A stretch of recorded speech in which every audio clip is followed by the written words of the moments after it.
Love and Julie and Jay.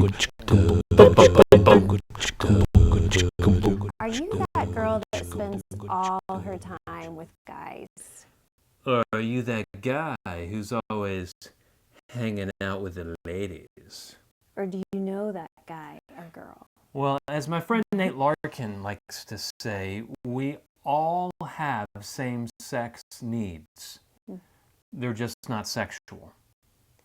We're talking about stuff you should know before you date this week on Love Ed with Julie and MJ. But before we dive in, I think maybe a little more explanation on what that little saying means. Well, yeah, just basically that we all have a need, a deep need for close, healthy relationships with good friends of the same gender in which we can learn to grow in the delicate art of emotional, relational intimacy. And I know I didn't know that, but I know that I didn't know that before I started dating. Me neither. I thought just having the right woman by my side would make me a man.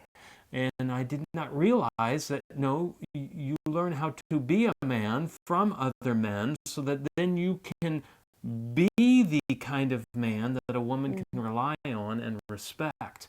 But speaking of men, I mean, you grew up with 4 of them, a father and 3 brothers. Do you think that impacted how you interacted with men? Definitely. It affected how I related to guys and girls, but especially for guys, since I had 3 brothers, I did a lot of guy stuff and I was the most comfortable being around them. But beyond that, I was also focused on guy attention. You might even say, a little bit flirty or something like that. I'm sorry, did you say a little bit flirty? So basically, you sought your validation from the attention of men. Yes, but I wouldn't have said that then. I can say that now, hindsight, 2020, all that kind of stuff. Well, we've talked a lot about that on my side of the fence. So how did that play out in your life? Well, as far as for girls, it definitely meant that I did not give girl relationships proper value in my life. Talk about proper value. Well, I had girlfriends and I wanted girlfriends, but if a guy took an interest in me, then my girlfriends took a back seat. So Get in the back. if I had plans with my girlfriends and my boyfriend called, then with other plans, then I was going to ditch my girlfriends. Oh, so delicately with put. this on the internet,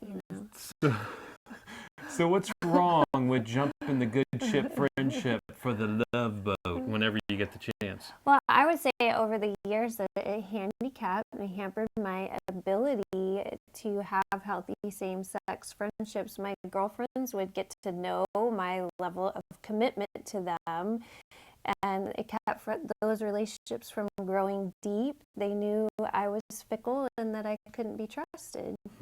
So when did you realize what you were doing? Well, a lot when I met you. I mean, a little bit before that. And the answer.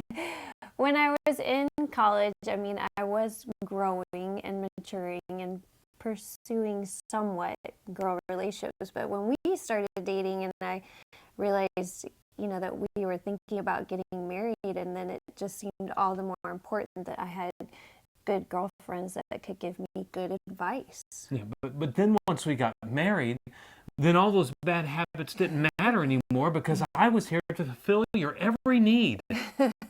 No, it even impacted my ability to make friends after we were married. All those years of being flirty, I had to unlearn because I didn't want to relate to men like that anymore. Thank goodness. And I needed to learn how to develop good, solid relationships with women so I wasn't dependent on you to meet all my emotional needs. What's an emotional need? See what I mean? Okay, so what would you tell a wise individual watching to do differently? don't put romance above friendship. Even if you naturally, for some reason or another, gravitate towards friendships with opposite sex people, don't use that as an excuse to not learn how and pursue deep, committed relationships with same genders. Yeah. And I know when you hear Julie say that, you may be tempted to fear that focusing on same-gender friendships is only going to further delay when you're going to get that boyfriend or girlfriend that you want. But what if God is waiting on you to develop the kind of friendships that we're talking about before bringing you Mr. Right? Or Ms. Right. Then seeking those kind of relationships doesn't equal postponing your love life. It's actually preparing you for it. And you're preparing for it by learning to grow in intimacy within relationships where the confusion of sexual tension and romance is not an issue. And when you think about it, even Christ himself, he wasn't a lone ranger and he was perfect. He surrounded himself with the 12 disciples, 12 good friends, and then out of them he chose 3 to be his closest friends. So if I hear what you're saying right, even Jesus had same-sex needs. Right, but they weren't sexual. Join us next week as we share other stuff we wish we had known before we started dating. Stuff you should know before you date. On Love Ed with Julie and MJ. Love